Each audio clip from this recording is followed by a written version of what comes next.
Welcome to Midnight Slumber. I am your host, Zach Miller. Join me as we take a journey through the alternate realities that take place after midnight.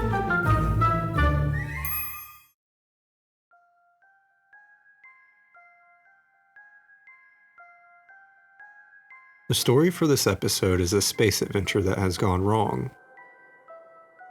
Families are at risk of being destroyed as their sanctuary is now in peril. Enjoy the story called Fallen Spaceship.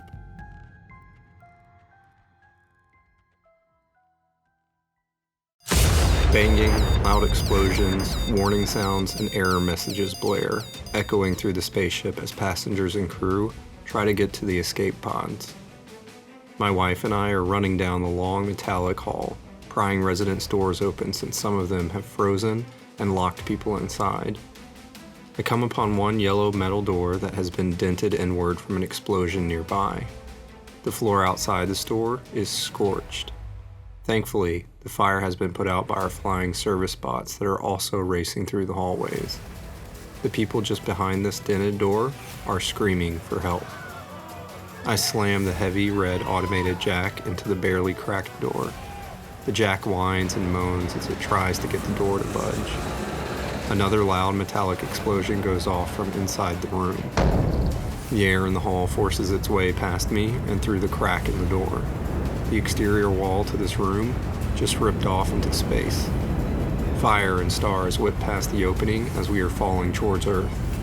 My heart drops, going numb as I witness the family inside get sucked out.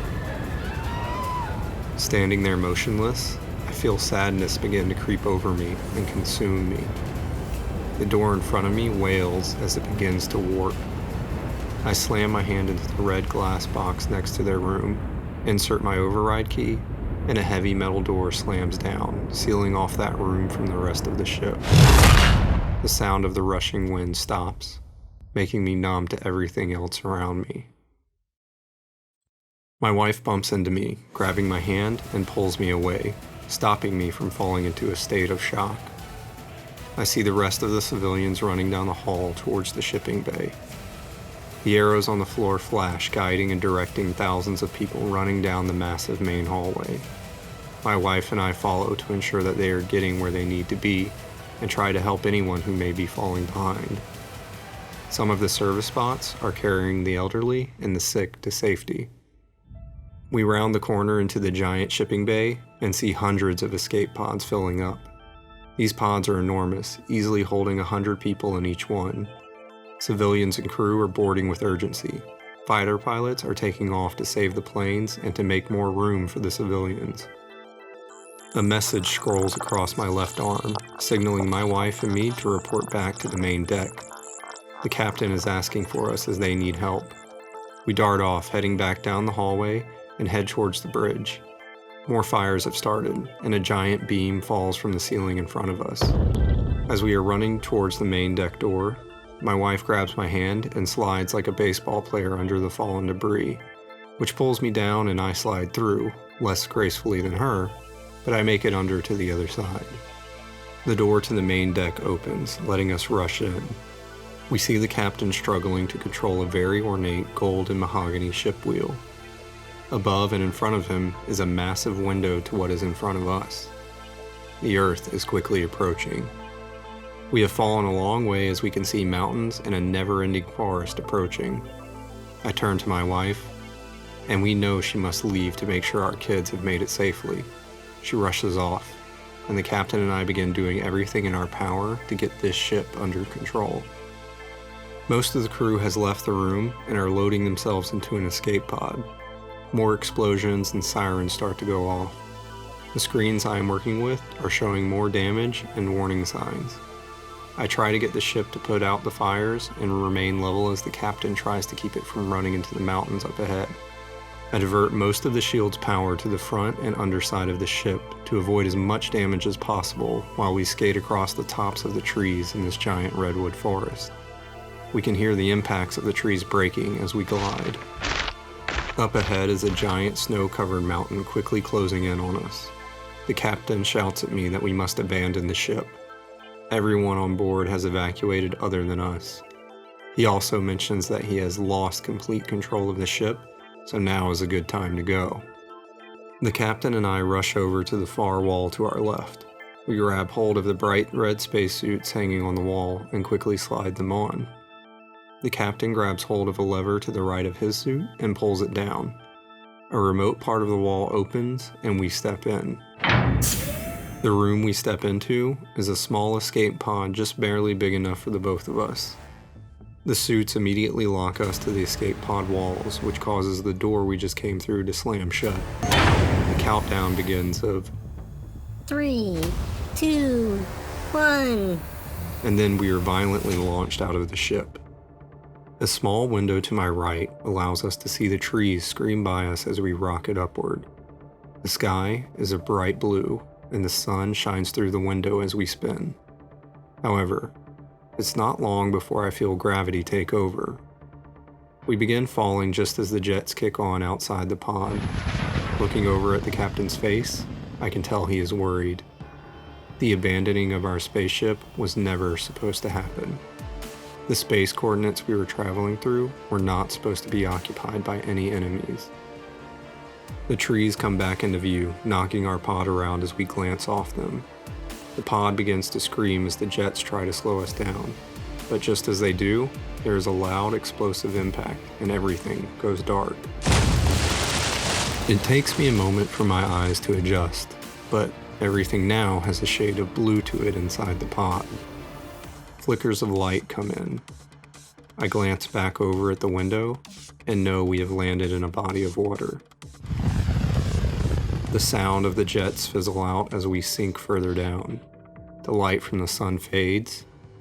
The pod begins to release us, and we brace ourselves, avoiding colliding with one another. We grab hold of the small latch and pull hard on it. Water begins rushing in as the door pops off and disintegrates. We start to push through, but there is no need, as the entire pod melts into the surrounding water. I look around, and we are further down than I expected. The gauge on my wrist reads that we are a few hundred feet below the surface. It's dark all around us, but I see a small glimmer of something glowing off in the distance. Some fish slowly swim by me, but they are strange. These fish are nothing like I remember. Some of them have sharp, bladed tails like a medieval mace. Others seem to be boiling the water around them, and all of them shine a unique set of neon colors. Each one is different, but they stay together, creating a wondrous and mesmerizing display of lights. The captain and I are captivated by this strangeness, until the glowing light that I saw off in the distance shoots by, devouring the fish near us. The creature that was glowing is a massive serpent. Bright spikes run down the entire length of its body. We are startled by this and immediately turn on our propulsion systems. Using these mini jets to speed off, we, unfortunately, catch the attention of the serpent. The massive snake turns our way and darts after us. It opens its mouth, and the sound of water rushing in is crippling. I am thankful that these suits have an autopilot. Otherwise, I would have lost the ability to hold the propulsion button down. The captain fires some concussion grenades, but they only anger the creature more. The water around us is getting brighter and brighter.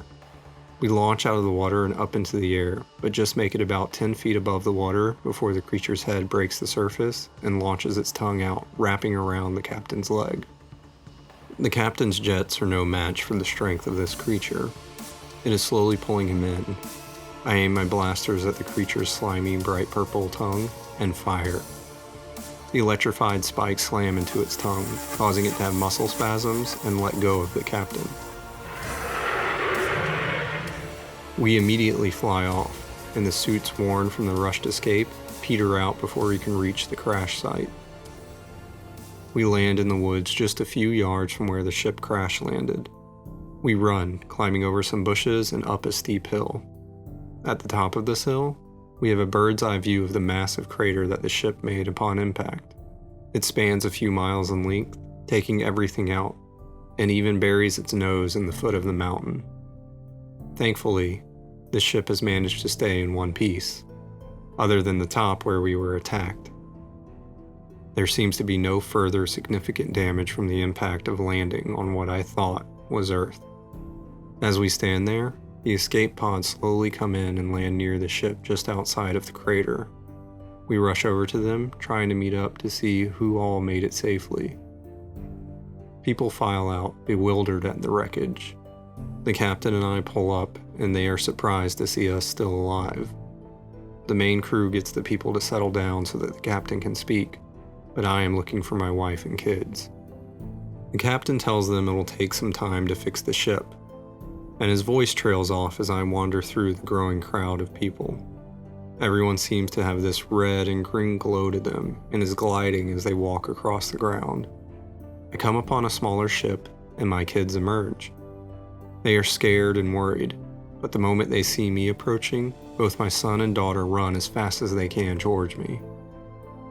I embrace them, and they tell me how Mom found them, trapped under one of the falling ceiling tiles. I look up to the most beautiful sight in the world, my wife. She smiles at me, and I stand to greet her. She places her hand on my face and kisses me. As we hug one another, my family and I begin to float slowly off the ground as everything around us disappears.